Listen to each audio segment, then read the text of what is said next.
नमस्कार मंडळी मंडळी मी बबनराव पाटील.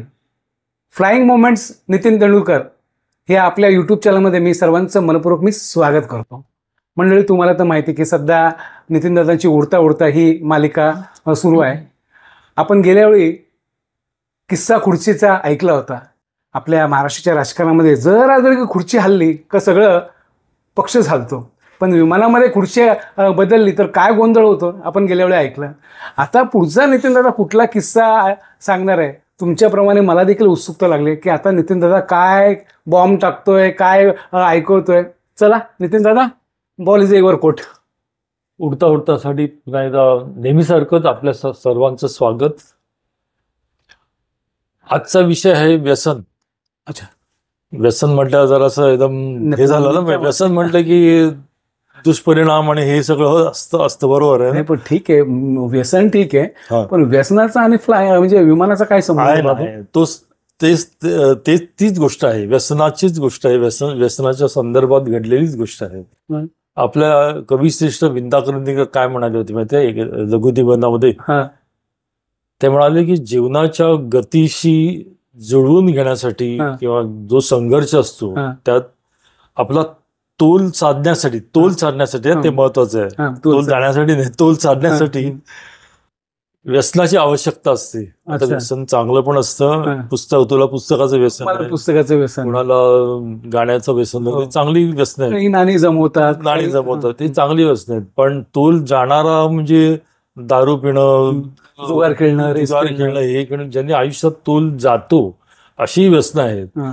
अशाच एका भयंकर गंभीर व्यसनांनी ग्रस्त झालेल्या माणसाची माझी फ्लाईटवर भेट झाली आणि त्यातून जो प्रसंग निर्माण झाला त्याची ही गोष्ट आहे. म्हणून ती व्यसनाच्या संदर्भातली गोष्ट. Okay okay okay okay.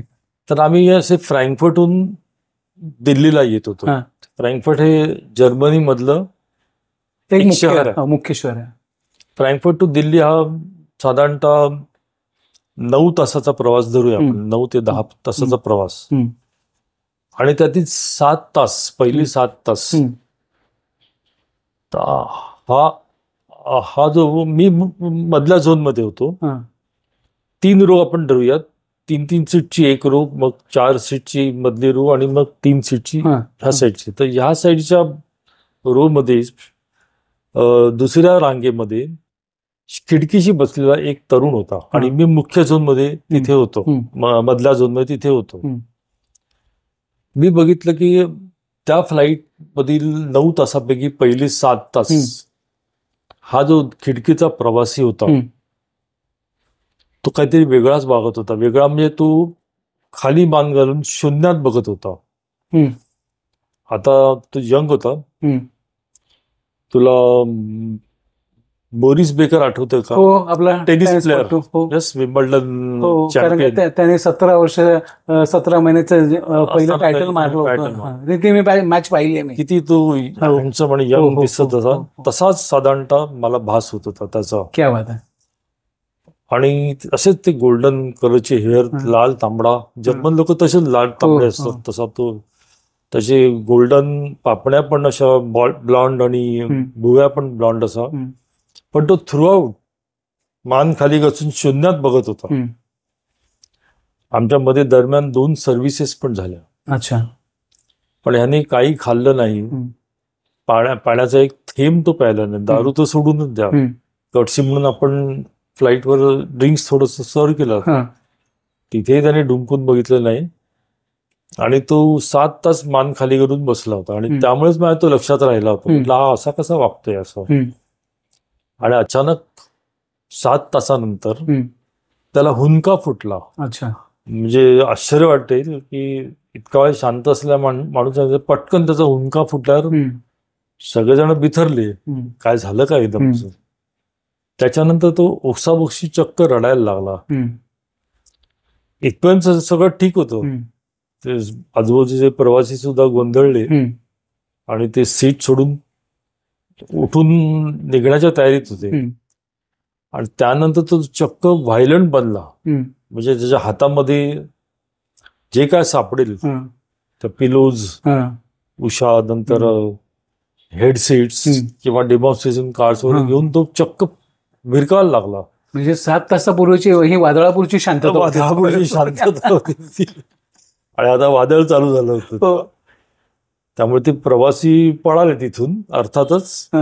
पण आता क्रू म्हणून आम्हाला पळता येत नव्हतं, आम्हाला त्यांना फेस करणं आवश्यक होतं. मी गेलो तिथे, पण त्याने मला रागारागाने शिव्या दिल्या. जर्मन मध्ये होत्या, त्यामुळे त्या कळल्या नाही. पण त्याने मला दम दिला की पुढे पाऊल टाकशील तर याद राहा.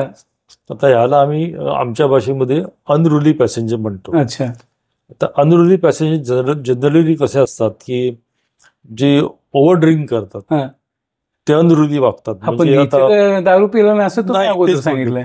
हो, नाही, म्हणूनच सांगतो. जनरली अनरुली पॅसेंजर म्हणजे दारू प्यायलेले असतात तसे प्रचंड.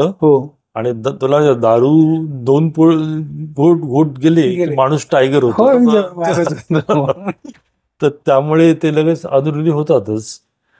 त्याच्यानंतर काही जणांना दारू न पिताच चढलेली असे ते खूप. तर असं वाटतं की आपणच ग्रेट, म्हणजे आपल्याहून आणखीन जगात कोणी नाही. म्हणजे आपण विमानाचं तिकीट घेतलं म्हणजे आपण विमानच विकत घेतल्यासारखं ते वागतात आणि ते मिसबिहेव करतात हॉस्टेसेसची वगैरे. त्यांना पण अनरुलीमध्येच आम्ही मानतो. पण त्या अनरुली पॅसेंजर्सना कसं हँडल करायचं याचं ट्रेनिंग आम्हाला दिलेलं असतं. पण हा जो अनरुली होता ना, हा मला वेगळा वाटत होता. मला हा मानसिक डिस्टर्ब असा वाटत होता. म्हणून मी काय केलं, मी हॉस्टेसला विनंती केली. तिला सांगितलं पेज फॉरेन डॉक्टर, एखादा डॉक्टर असेल त्याच्याकडे अनाउन्समेंट कर. आणि विशेषतः तो सायकॅट्रिस्ट असेल तर तसा हवाय. आणि तिने अनाउन्समेंट केल्यावर त्याच झोनमध्ये मध्यभागी एक जर्मन सायकॅट्रिस्ट बसलेला होता. जरासा वृद्ध होता, 60ला होता. तसाच जर्मन, म्हणजे उंच तगडा असा होता, लालबुंद, पोटात बिटात. तो आला आणि त्यांनी मला इंट्रोड्यूस केलं. I am so and so, me psychiatrist आहे. मी त्याला केस समजावून सांगितली. तो म्हणाला मी मगातपासून बघतोय हे सगळं. तर म्हणाली माझ्या परीने टॅकल करण्याचा प्रयत्न करतो. तुम्ही फक्त एवढंच काम करा की पुढच्या सीटमधले प्रवासी आणि मागच्या 2-3 सीटमधले प्रवासी यांना जरा मागे हे करा आणि हा भाग रिकामा करा. त्याप्रमाणे आम्ही केलं. त्या पॅसेंजरनी पण लगेच रिस्पॉन्स दिला आणि ते मागे गेले.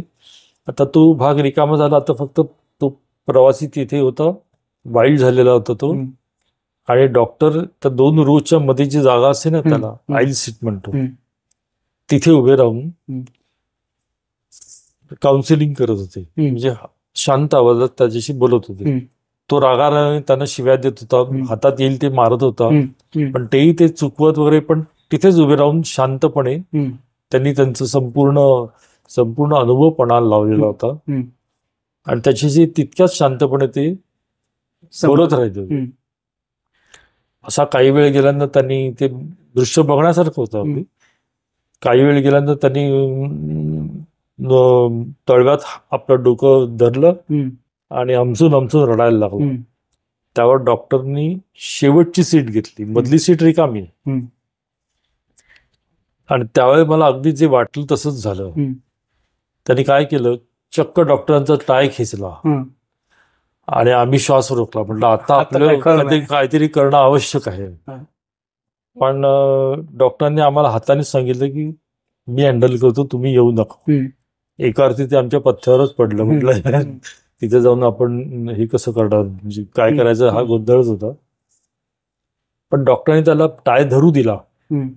पण तो टाय धरलेला असताना सुद्धा तो शांतपणे, ते डॉक्टर त्याची शांतपणे बोलत राहिले. मग तो मध्येच टाय सोडायचा आणि उकसाबुकसी रडायचा. पुन्हा काहीतरी निमित्ताने परत तो उफाळायचा, टाय धरायचा, खेचून धरायचा, परत थोडा वेळ सोडून द्यायचा आणि उकसाबुकसी रडायचा. असं 2-3 वेळा झाल्यानंतर मात्र मग तो आपल्या कोशात शिरला आणि त्यांनी गुडघ्यात मान घातली आणि तो गदगदून रडायला लागला. मग डॉक्टर जाऊन त्याच्या बाजूच्या सीटवर बसले आणि त्याच्या पाठीवरून हात फिरवायला. आणि त्याच्यानंतर तो मग पूर्ववत स्थितीला आला. म्हणजे असा शांत बसून शून्यात बघत होता तसा बसायला लागला. मग डॉक्टर तिथून उठून आले आणि ते मला म्हणाले की हा ड्रग ॲडिक्ट आहे. तर असं आहे की ड्रगचा जोपर्यंत अंमल असतो शरीरामध्ये तोपर्यंत माणूस स्थिर असतो. परंतु त्याचा शेवटचा अगदी थेंब निघून गेला की एक प्रकारचा असा व्हॉइड निर्माण होतो, म्हणजे अशी पोकळी निर्माण होते आणि पेशींमधून माणसाच्या आतून असं एक प्रकारचं क्रेविंग निर्माण होतं की त्यांना ते ड्रग हवं असतं. पण मध्ये इतका काळ गेला असल्यामुळे त्याला आता हे काही मिळत नव्हतं आणि ह्याला विड्रॉल सिम्पटॉम्स असं म्हणतात. आणि याच्यामुळे तो माणूस त्याचा माणसाचा मनावरचा कंट्रोल संपूर्णपणे सुटतो आणि त्यामुळे तो असा वागत होता. ओके. अच्छा. आणि ते व्यसन सोडवण्यासाठी तो फ्रँकफर्टहून दिल्लीला एका रिहॅब सेंटरला अच्छा घेत होता, जिथे मेडिटेशन, योगासनं त्यांना खूप असतं. मेडिटेशन आपल्याला ते नेहमीच आहे, पण त्यांना ते खूप असतं. तर रिहॅब सेंटरला तो येतोय. तुम्ही एवढंच करा की त्याची तिथे जाण्याची सोय जरा लवकर करा. तर आम्ही ती केली त्याप्रमाणे. मग डॉक्टरांनी हसले आणि त्यांनी कपाळावरचा रुमालाने घाम पुसला. चांगले होते डॉक्टर. मी डॉक्टरांना म्हटलं, खरंच डॉक्टर थँक्यू व्हेरी मच की मला तुमच्या ह्या पेशाबद्दलच मुळात खूप आदर आहे. तुम्ही अशा दुखणेकरांची दुःख संकट दूर करता, तेवढं चांगलं काम करता तुम्ही. त्या नम्रपणे ते म्हणाले की नाही, हे आमचं कामच तसं आहे. मग मी त्याने म्हटलं, एक मला प्रश्न विचारायचं वाटतं. ते म्हणाले विचार. चांगले होते डॉक्टर, दिल खुलास होते. तर मी त्यांना विचारलं, म्हटलं डॉक्टर तुमच्या मनाची गुंतवणूक अशी गुंतागुंत होते का कधी? तर ते खळखळून हसले. त्यांचं सगळं टेन्शनच जणू रिलीज झालं. अरे आम्ही पण माणसंच ना, तर आमच्या पण मनाची अशी गुंतागुंत होतेच. मग म्हटलं मग त्यावेळी तुम्ही काय करता? तर ते आणखीन हसले जोर जोरात. त्यामुळे आम्ही काय करणार म्हणे, आपण दुसऱ्यांना सल्ले देऊ शकतो पण ते स्वतः पाडू शकत नाही. एक मजेशीर घटना मला याच्यावर आठवते. कुठे ते व्हॉट्सअपवर वाक्य ऐकलं होतं, ते इथे लागू नाहीये, पण ते मला तिथे लिहिलं होतं की you will be definitely successful if you follow all the advices which you give to others. दुसऱ्यांना तुम्ही जे द्याल सल्ले, तर त्यांचं थोडक्यात म्हणणं असं होतं की दुसऱ्यांची गुंतागुंत आपण कमी करू शकतो, पण to negotiate with yourself is the most difficult task. काही डॉक्टरांना म्हणे डिप्रेशन आलेलं आहे, काही मानसशास्त्रज्ञांनी आत्महत्या सुद्धा केलेली आहे. हे ऐकून मी थक्क झालो. म्हटलं बाप रे, मग आपण एवढा जगप्रवास केला, पण खरोखरच आपल्याला माणसाचं मन कळलं का, माणूस कळला का? आणि त्यावेळेस मला आपल्या बहिणाबाईंची ज्या अशिक्षित होत्या, पण त्यांची एक कविता आठवते. त्याचे शब्द अगदी बरोबर आठवत नाही, पण साधारणतः असे आहेत.